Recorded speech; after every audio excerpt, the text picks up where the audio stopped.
Hi, this is Penny from Aquacorals Reef Aquariums. This mini video is featuring the blue-sided fairy wrasse. Oop, being a little bit shy with all its new fish buddies. Let's see if we can find him again.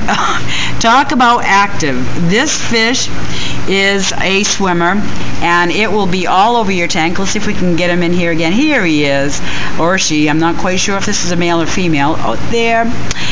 This fairy wrasse is a totally reef-safe wrasse, very peaceful, and again, as you can see, super active in the tank.